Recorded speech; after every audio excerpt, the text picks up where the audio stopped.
Alrighty, so this is our tablet for our company vehicles. You'll see that there's some other apps on there for CAT scales, TransFlow, TA Petro, your 10th Street training, Netrodyne camera apps. All those are available for you to use. There's also MacroPlan on there if you're needed to track for a load.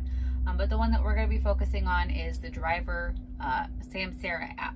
So it's down here in the corner, and all you got to do is open that up. So our company ID at that top line is GNLT. That'll be the same for the entire fleet. Our driver ID is where we have safety listed. Safety is my personal one, but for you, it'll be your TMW code. Typically, that'll be the first 3 of your last name and the first 2 of your first name. And then your password is going to be the last 4 of your social security number. So when you log out of this device, the only thing that you should have to reprogram every time you log back in is the last 4 of your PIN, or last 4 of your social. So we'll just go ahead and hit sign in.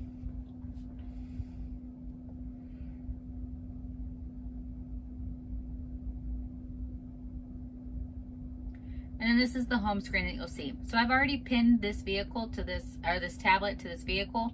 And to do that, you hit this little gear button up here. And you'll select pin vehicle to device, and you'll select that. So this way, whenever you log out of the device, you won't have to retell it what truck you're in. It will automatically default. In this example, it's 609. It'll automatically default to 609, so you're not constantly having to remind it what truck you're in. But when you open up the app, it should pop up like this. So again, that 609 is pinned. You cannot change that unless you were to untoggle it and unpin it from the device or from the truck. So for the trailer, we're going to go ahead and select a trailer, and you can search the trailer bar up here, or if you'd like, you can scroll. I recommend searching. It's a lot quicker. There's a lot of trailers in the fleet. So we'll just go ahead and hit test because I don't have a trailer, and we'll hit test. Now your shipping document down here, this will be your 6-digit load number. So in this case, I'm just going to hit 6 numbers and hit save. So once all that information is in, you would hit done, and it takes you back to the home screen. So at this point, now that all your information is in there, you'll go ahead and hit DVIR, and you'll see any inspections done on this truck or this trailer in the past. So all those are there to be scrolled through. Obviously, I've been using test as an example, and 609 has been doing pre-trips. So you'll hit create DVIR, and when you do a DVIR, it wants you to go on duty.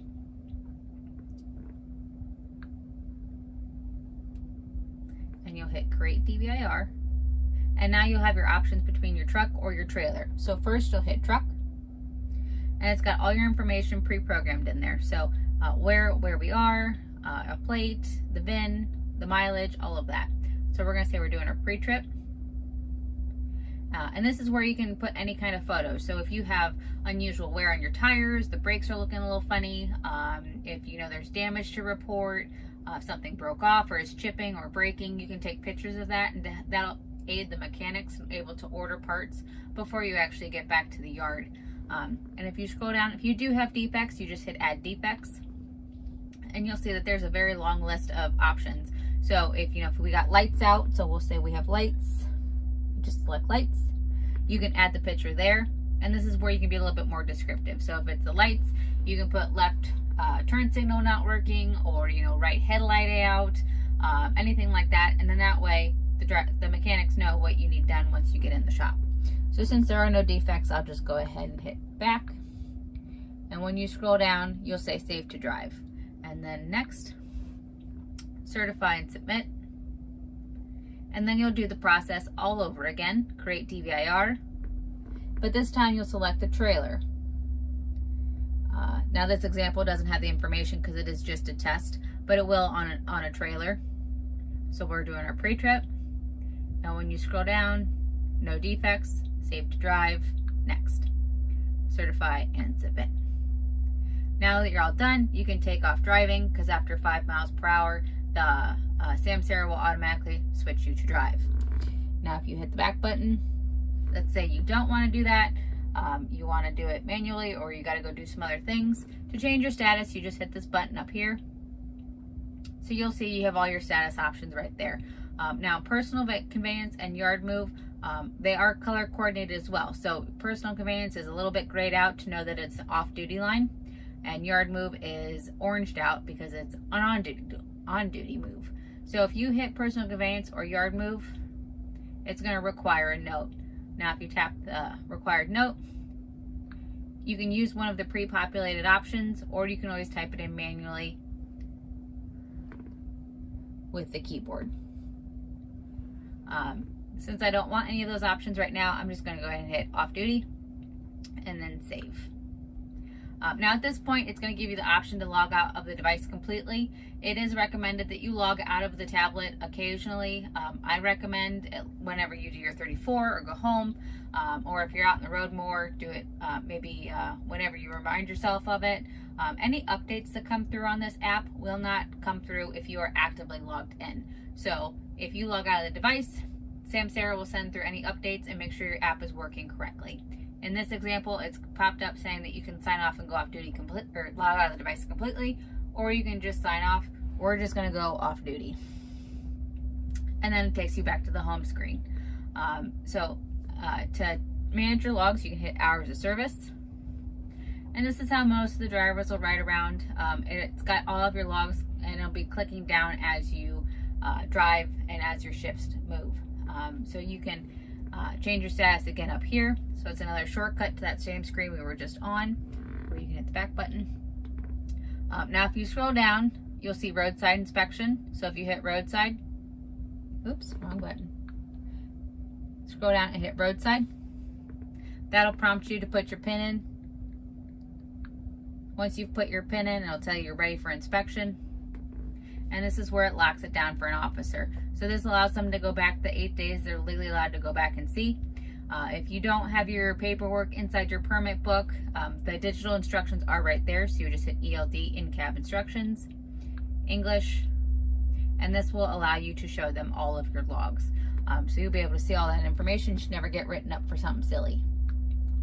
Now if the officer asks you to transfer your logs, you would just simply hit transfer. And then this gives you the option to send them through their web portal or their email. So an officer will tell you which one that they prefer, and it's either going to be that portal or their email. And then once you're done with your inspection, you just hit the back button.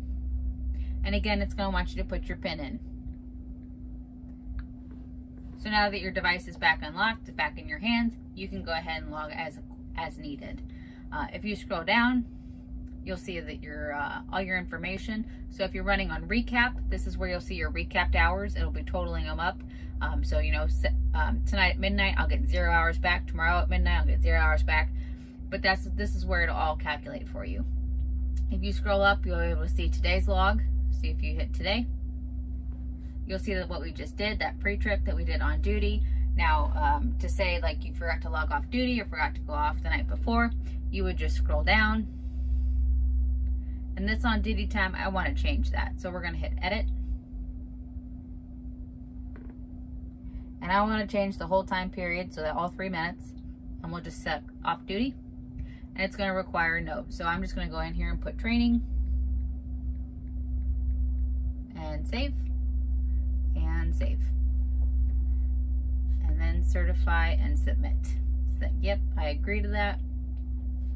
And now that I've done that, you can see that off duty is all corrected and it's all one line. Now, if I run into delays out in the road where I have to use the adverse driving condition, you can scroll down and you'll see the adverse driving condition right there. So if we select adverse driving condition, we'll have to apply for a time. So we'll say that this event happened at 12:30. Hit OK. And then you have to add your remark. So this is where you would get into detail about unexpected weather delays, construction, fatalities, road detours, that kind of stuff. It's meant for things that you did not plan your day around. And this will extend your 11 and your 14-hour clocks. So I'm just going to go ahead and hit back out of this. And I'll take you back to the home screen. So that's pretty much the system in a nutshell. You can also send documents. Do not send payroll documents through the documents portal though. That does not go to accounting. This is more so if you have something for dispatch or for safety. You can send them that way. You also have a message option up here. So if you hit this little envelope, you'll see this is my bubble, but it's a group message essentially to anybody in the office who has the Samsara login options. And when we message you back, you can see it'll have our name right there, and then it'll have test. Or whatever the message is. So you'll be able to know who you're talking to, and it's not just, some broad random chat. But this is nice for after hours, for non-emergency things. That way you can get your message across or let us know without having to call or text or email or somebody at home. So that's the Samsara as a whole. It's pretty simple to navigate in my opinion. Now, just to, finish off your day, if you were done, you can open up your assets. So in this case, I have 2 load numbers going, so I'm just going to go ahead and delete both of those. Oops, wrong button. Just going to delete both of those, remove, and I'll remove the trailer as well. So the next morning you wake up, you can go ahead and repeat and add your trailer and add your shipping documents. So I'm going to go ahead and hit done. I am off duty, but I'll show you what happens if you forget and go on duty. So let's say we're done for the day, we're parked in the yard, we're going to go home and start our weekend. We're going to hit the log off button up here, sign out. Now this device is smart enough to know that, hey, you're on duty. You probably don't want to be on duty all weekend. So it gives you the options to stay on duty or to go off duty. So I'll stay off duty. It'll change my status, and then it'll log me off completely. And when you come back, this is the screen that you'll see. So it'll have our company code, GNLT, that will not change. That is for the whole fleet. Our driver ID, which in my example is safety. Yours will probably be the last 3 of your last name, or the first 3 of your last name, and the first 2 of your first name. And then your password will be the last 4 of your social. So at this point, you're all done. You can just hit this little lock button up here, turn it off, and you're done for the day.